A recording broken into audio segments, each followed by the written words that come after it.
Everyone, welcome back to my channel Chandana's blog. আশা করি বন্ধুরা সকলে তোমরা খুব ভালো আছো, আমরা বেশ ভালো আছি। এখন ঘড়িতে সময় হয়েছে 3:30 যে রেডি হয়ে নিয়েছে, বাড়ি যাচ্ছি বন্ধুরা। আসলে বাবুর পরীক্ষা আজকে এক্সাম শেষ হলো, তো অনেকটাই দেরি করে দেরি হয়ে গেল আর কি রেডি হতে। বাবু রেডি হয়ে আছে আর তোমাদের দাদাভাই বাইক নিয়ে নিচে আসছে, আমাদেরকে রাখতে যাবে। তোমাদের দাদাভাই কিন্তু যাচ্ছে না, বাবু আর আমি শুধু যাচ্ছি। হাঁপিয়ে যাচ্ছে, এত তাড়াতাড়ি রেডি হলাম। তো বন্ধুরা আজকে পুরো ভিডিওটি দেখতে থাকো, আশা করি ভালো লাগবে। ভালো লাগলে অবশ্যই লাইক কমেন্ট সাবস্ক্রাইব করে দিও। তো চলো, বক করবো না বেশি। আর আমাদের এই যে দেখো ব্যাগপত্র গুছিয়ে নিয়েছি, আর তোমাদের দাদাভাই এখন আসছে, ফোন করেছে আর কি। বাবু দরজাটা খোলো। তো বন্ধুরা চলো, লাইটটা অফ করে দিই। খুব তাড়াতাড়ি করে রেডি হলাম, তো চলো বন্ধুরা। আসলে আমি কালকেই ভেবে রেখেছিলাম যে বাবু এক্সাম দিয়ে আসবে, তারপর দুপুরবেলায় বেরিয়ে পড়বো। কিন্তু এটা ওটা কাজ সারতে তারপর তোমাদের দাদাভাই আবার দুপুরবেলা খেতে এলো, তো অনেকটাই দেরি হয়ে গেছে। তারপর ভাবছিলাম কি না আজকে যাব না, কালকে সকালবেলা যাব। আর তোমাদের দাদাভাই তো যেহেতু থাকছে বাড়িতে, ও তো শনিবারের দিকে আর কি আসবে, তো সেই জন্য ভাবছিলাম কি না কালকেই যাই, আজকে যাব কালকে যাব, এই ভাবতে ভাবতে অনেকটাই দেরি করে ফেলেছি। তো তোমাদের দাদাভাই অফিসের কাজে বাইরে যাচ্ছিল, তো একসাথে আর কি আমাদেরকে নিয়ে এলো। আর এই যে দেখো বাসে উঠিয়ে দিয়েছে, সবার লাস্টের সিট পেয়েছিলাম আমরা। ফুলগুলা দারুণ হলে রে।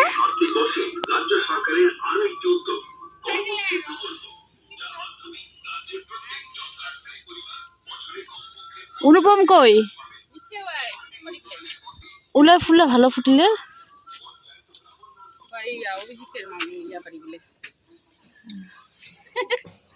তো বন্ধুরা ফাইনালি 2 ঘন্টা জার্নির পর চলে এলাম বাড়িতে। আর এই যে দেখো বাড়ির সামনে উঠানে এত সুন্দর ফুল ফুটেছে। যেহেতু সন্ধ্যা হয়ে এলো সেই জন্য অতটা ভালো বোঝা যাচ্ছে না। তো বাড়ি পৌঁছাতে প্রায় সন্ধ্যা। আর আসার সময় ছোট ননদকে নিয়ে এলাম, আমাদের বাড়িতে আর কি ও আসতো। আর যেহেতু আমি টোটোতে করে আসি, সে কারণে আর কি একসঙ্গে এলাম। অবশ্য দাদা আসবে নিতে আর কি, চলে যাবে, আজকে থাকবে না, রাত্রিবেলা চলে যাবে।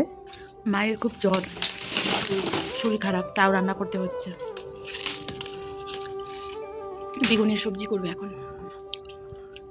কি না যাই হোক, শরীর খারাপ না কি কয়ে যে হাই প্রেসারের বুঝলেন, মোর মাটার মতন হাই প্রেসার।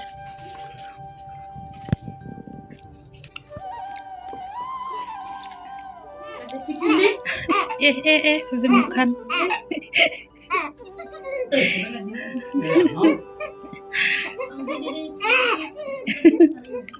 ওই আমারও তো পুয়াতি তো বাড়িতে নাই। ওদেখ বাবাটা আছে কি গে, বাবাটা বলে আছে কি গে, আরেক সপ্তাহ পরে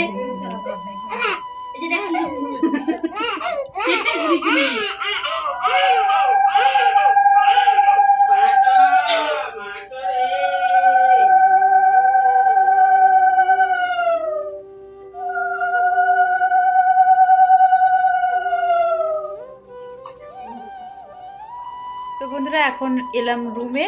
আর এই যে বাবু রেডি হচ্ছে, ও এখন যাবে হচ্ছে মেলাতে। ওর বড় বাবা নিয়ে যাবে, আমাদের পাশে মেলা হচ্ছে আজকে, শেষ মেলা। তো বড় বাবা নিয়ে যাবে, সেই জন্য সাজুগুজু বলতে প্যান্ট জামা পরবে আর কি। আর বিছানা কিছু পাতা হয়নি ওইভাবে, এই যে ব্যাগগুলো এনে ফেলে রেখেছি নিচে।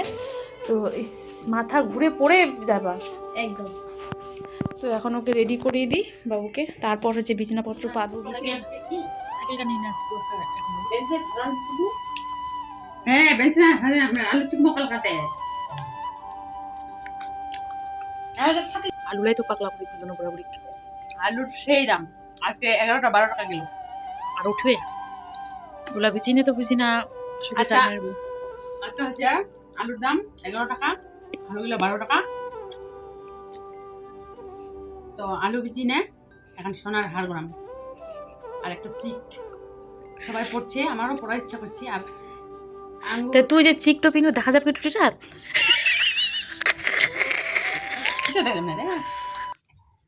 তো বন্ধুরা এই যে দেখো হঠাৎ করে সেজে গুজে এখন কোথায় যাচ্ছি বলো তো? যাচ্ছি হচ্ছে মেলাতে। বাবুর তো একা যাওয়ার কথা ছিল মেলাতে, ওর বড় বাবা নিয়ে যাবে আর কি, তো সেখানে যাওয়া হলো না। আর নন্দু দাদা এলো বাড়িতে ননদকে নিতে। তারপর হঠাৎ করে প্ল্যান হলো কি মেলাতে আর কি নিয়ে আসবেই দাদা। তো ওই যে সেই জন্য চটপট করে সেজেগুজে চলে এলাম মেলাতে। আর মানে তখন বাজে ঘড়িতে 8:30, মানে 8:30 মতো আর কি। তো এই যে দেখো মেলাতে এসে ঘোরাঘুরি হচ্ছে। প্রথমে এলাম মায়ের দর্শন করতে, এখানে দর্শন করে তারপর এক এক করে সব কিছু শেয়ার করছি। তো না স্কিপ করে পুরো ভিডিওটি দেখতে থাকো বন্ধুরা, আশা করি ভালো লাগবে। আর ভালো লাগলে অবশ্যই লাইক কমেন্ট সাবস্ক্রাইব করে দিও। আর এই যে বাবু দেখো, দু ভাই মানে ভাগনাও, ছোট ভাগনাও এসছে, বাবু এসছে। তো ওখানে তিলক পড়লো। আর এই যে দেখো কি সুন্দরভাবে সাজিয়েছে। দূর থেকে দেখে তো আমি ভেবেছিলাম হয়তো মানুষই সেজে বসে আছে, তো কাছে এসে দেখি কি না। যে দেখো বন্ধুরা কি সুন্দর নিখুঁতভাবে হাতের কাজ এত সুন্দরভাবে সাজিয়ে রেখেছে।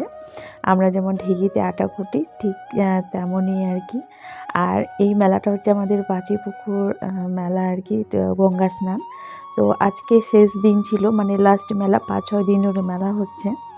তো নন্দু দাদা সে কারণে বলছে আজকে তো শেষ মেলা, আর আজকেই মানে আমরা এলাম, তো সেই কারণে জোর করে নিয়ে এলো এইসব দেখার জন্য।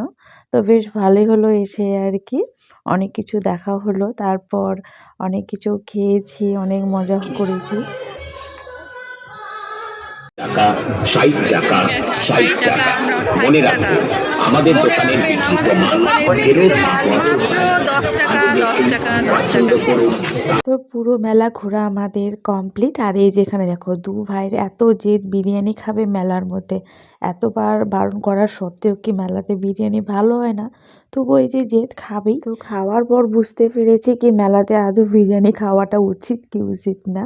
তো ওইদিকে ওরা দু ভাই বিরিয়ানি খাচ্ছে, আর আমরা এখানে যে গান হচ্ছিল, তো গান মানে শুনছিলাম আর কি দাঁড়িয়ে দাঁড়িয়ে। আমাদের গ্রাম বাংলাতে কিন্তু এরকম গান হয়। আর দেখো কত কত মানুষের ভিড়, সবাই আমরা দূর থেকে এটা আর কি দাঁড়িয়ে দাঁড়িয়ে শুনছি, আর সামনের দিকে সবাই বসে আছে।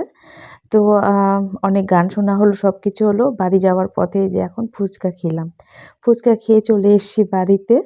আর এখন এই যে বিছানাপত্র তখন চেয়েছিলাম গুছাতে, কিন্তু এত তাড়াহুড়ো মানে মেলা যাওয়ার জন্য আর কি, তো তখন গুছানো হয়নি। এখন বিছানাটা করে নিচ্ছি। আর অনেক রাত্রি হয়ে গেছে, প্রায় 11টার কাছাকাছি এখন বাজে। তো বন্ধুরা চলে এলাম মেলা থেকে, আর বিছানাপত্র তোমরা দেখতে পেলে বিছানাপত্র করে নিয়েছি। এখন ঘুমাবো, চোখগুলো লাল লাল হয়ে গেছে। এইসব মানে কি বলবো, নন্দু দাদার জন্য এত রাত্রে এখন বাজে 10টা। ফালতু বিরিয়ানি ছিল। বাবুরা বিরিয়ানি খেয়েছে, দেখলেই তোমরা, একদমই ভালো না। 11টা প্রায় মানে 11টা প্রায় বাজতে চলে। তো আজকের মতো ভিডিওটি এখানে শেষ করলাম, আবার একটি নতুন ভিডিও নিয়ে আসবো। তো তখন তোমরা খুব ভালো থেকো, সুস্থ থেকো, আর অল টাইম হ্যাপি থেকো। গুড নাইট, অল দেখা হচ্ছে পরের ভিডিওতে। আর এই যে মেলা থেকে কি নিয়ে এসেছি সেটা তো দেখানোই হয়নি। এগুলো কি বলো তো বন্ধুরা, গোলাপ জামুন, শাশুড়ি মায়ের পছন্দের লাড্ডু গোলাপ জামুন তো নিয়ে এসেছি। আর এই যে দেখো এই গলার সেটটা খুব পছন্দ হয়েছিল, সামনে ভাইয়ের বিয়ে আছে বন্ধুরা, শাড়ির সাথে ভালো লাগবে সে কারণে এটা নিয়েছি।